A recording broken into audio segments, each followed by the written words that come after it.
games are the biggest sources of entertainment and recreation. When you cross a level or win reward points, you feel a sense of accomplishment. Every cell in the body screams, "You made it!" But have you ever wondered how games are built? More critically, how are games planned? Building games is one among the best ways to become proficient in a programming language. Hence, I made a game. And in this video, I will share how I did the game planning. Stage 1 of game planning is QA. Oh wait, it's not quality assurance. It's even simpler. Would you like to take a guess? It's question answers. I will say that the most time-efficient way to plan a game is to ask yourself questions from the point of view of the player and answer those questions from the point of view of the game designer. The more questions you ask and the more elaborate your answer is in response to those questions, the better your game plan will be. It's like conducting a self-interview.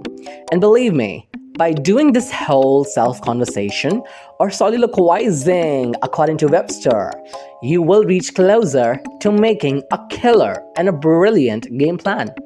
And this will definitely and directly benefit your analytical thinking skills.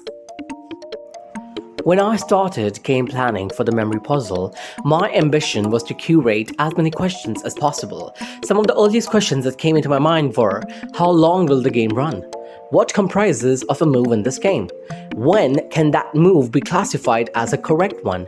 And again, recursively, when can that correct move be classified as a good move or a bad move? So, the correct move is that the player flips exactly 2 tiles. Now, if the values on the tiles are exactly same, it's a good move. Otherwise, it's a bad one. But despite the move being a good one or a bad one, it still is a correct one. So these are some of the things that you need to get clarity about. And it happens at the stage 1 of game planning. What you're looking on the screen now are the questions I wrote on my notebook in my handwriting. Notepad is fun, Notepad++ is complicated fun, but pen and paper, that's the real fun. That's the actual fun. I call the stage 2 of the game as the action stage. This is where you have to enact the role of the game engine. Think about it like this. When the game begins, you as the game engine needs to constantly check for the correct move. You as the game engine needs to then decide whether the correct move made by the player was actually a good move or a bad move. If it was a good move, you as the engine also needs to check that should the game be over by now? And whether it was a good move or a bad move, you as the game engine now needs to update the game status. This is also the stage where you should be taking care about some minor details about the game. For instance, after the player has made a correct move, let's assume that the game engine takes a second to decide if it was a good move or a bad move. Now, within the time lapse of 1 second, the player should not be able to flip any of the tiles that are present on the screen. So this is a minor detail that you should be taking care about. So it's kind of like you have to pause the game for a second, and after the engine has taken the decision, the game should resume. Stage 3 of game plan is UI/UX design. To be honest, I'm just adding random stuff at this moment to increase the length of my first full-length video because I'm not 100% convinced that UI designing should technically be a part of game plan.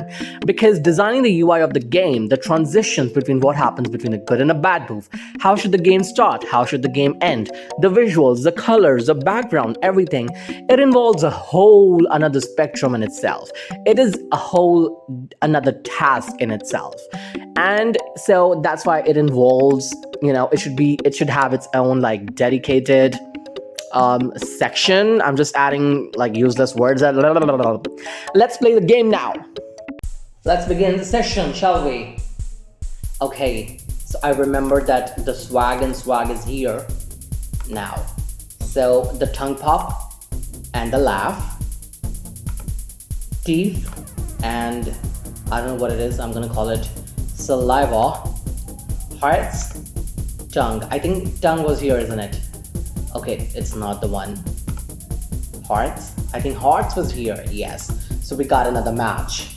By the way, it's really cold out here. The place I'm staying, it is not a match. So the place I'm staying is a medium-large mansion in the north side of Antarctica. Okay, I think the saliva was here. Got it. Another match, we got it. The tongue pop and the tongue pop. Congratulations. Teeth and okay. So teeth and teeth. Laughter, laughter. Yes, congratulations. We took 54 seconds. So this is it. This is the end. And this was a really exciting, program for me to write.